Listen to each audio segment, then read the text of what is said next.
Ya, assalamualaikum warahmatullahi wabarakatuh. Apa kabar sedulur RCT TV? Sekarang saya masih bersama Mas Dani yang tadinya di RCT TV menjadi host ya, Mas Dani ya.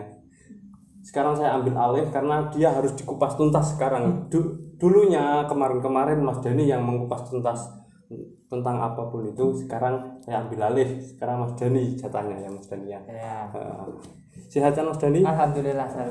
Langsung saya mau lanjut ke part 2-nya. Kemarin kita kan sudah membahas tentang ilmu Islam kejawen ya Mas ya. Nah sekarang menurut Mas Dani sendiri, itu budaya Jawa mana yang menurut Mas Dani menjadi budaya Islam kejawen?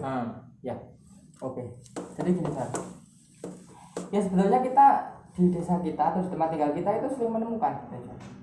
Contohnya yang awalnya pure budaya kejawen, contohnya dengan cara orang setiap malam Jumat harus mandi dengan air kembang untuk ritual tertentu, atau dalam malam sasi-sasi suro mengubah gaman keris gitu kan.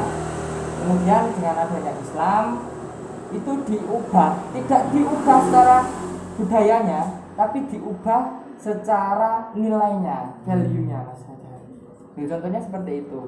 Jadi seperti tadi tempat saya itu ada setiap ada momen apa di desa mesti mengadakan sebuah wayangan.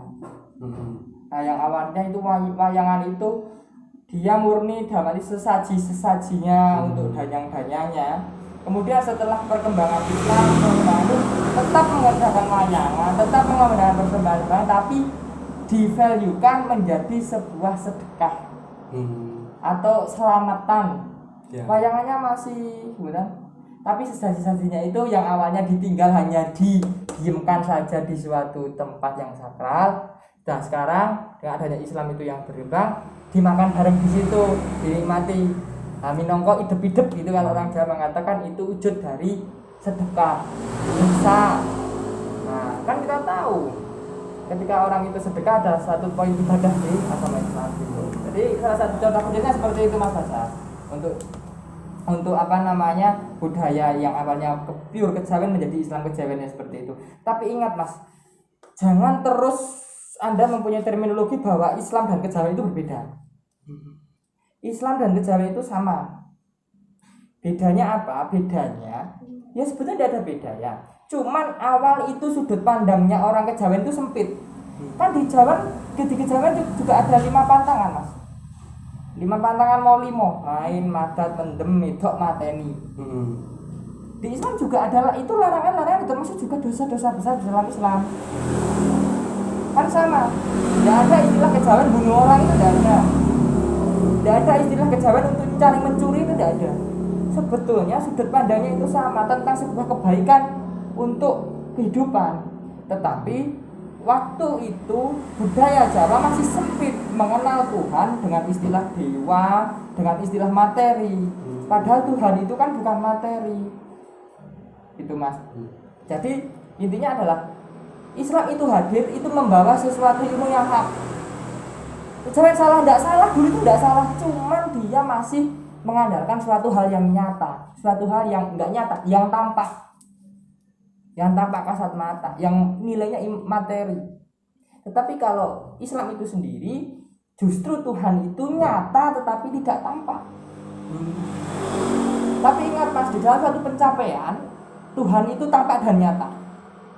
Nah, itu ada satu pencapaian makom-makom tersendiri dalam berbudaya Muslim.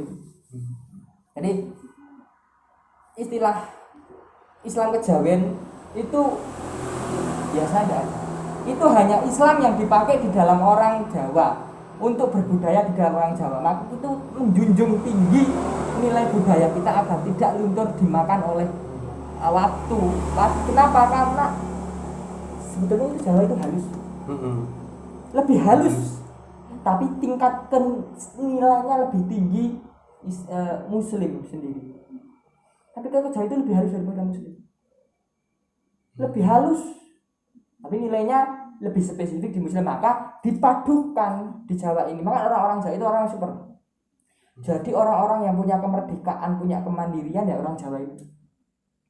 Apa kita ada di era corona ini, orang luar sana itu dengan gagahnya seperti orang Indonesia, menganggap ya tingkat keperasaannya kepada Tuhan itu sudah pasrah.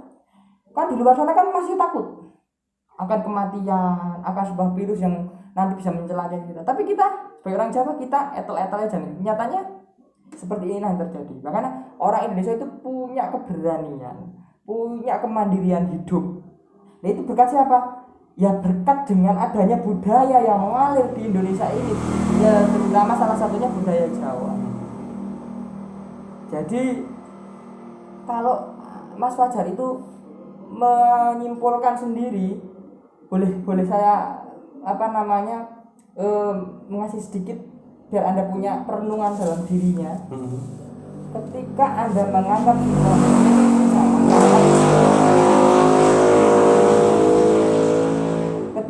menganggap sebuah muslim atau ilmu syariah, jangan anggap itu adalah Arab.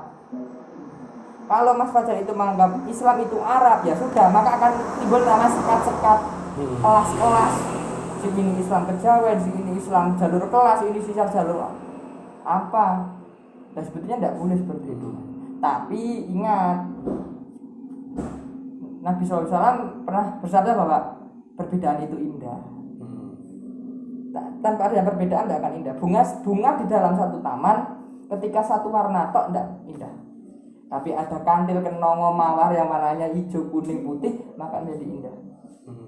Tapi dengan satu catatan, kita sebagai orang Jawa, orang yang punya keluasan intelektual, punya pengalaman yang survive yang lebih tinggi, kita harus lebih tangguh daripada bangsa-bangsa lain. Jangan mudah dibodohi secara moral. Kan banyak pemuda-pemuda sekarang yang mereka itu malah yang awalnya itu dia sudah survive dalam kehidupannya, sudah merdeka, tetapi malah dia semakin mendalami Islam masih terjun kelemahan secara moral. Sempit sekali, dia takut untuk melakukan ini, dia gampang mengkafir-kafirkan orang, menyalah-nyalahkan orang. Nah, itu menurut saya itu yang salah, itu seperti itu. Bukan ngobong menyannya, bukan itu, bukan.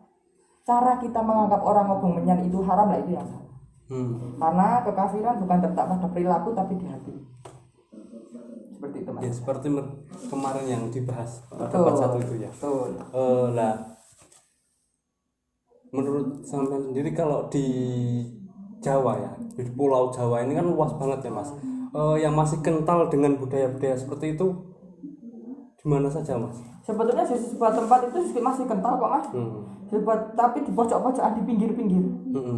Malah di kotanya itu sudah ajur. Kotanya sendiri malah ya? Iya, di kotanya sendiri itu sudah mulai kikis. Tapi tenang, budaya Jawa atau ilmu Jawa itu tidak bahagia karena ada orang-orang tertentu yang masih membangun pakar-pakar di sekeliling kota. Makanya ketika Anda mau dibilang mana, sebetulnya masih banyak, di mana-mana pun masih ada, Mas. Nah, tetapi itu malah di pinggir-pinggiran, dan itu tidak apa-apa, itu malah bagus. Jadi jangan kira di tengah itu ada sentral paling besar, bukan, jujur paling lemah di sini.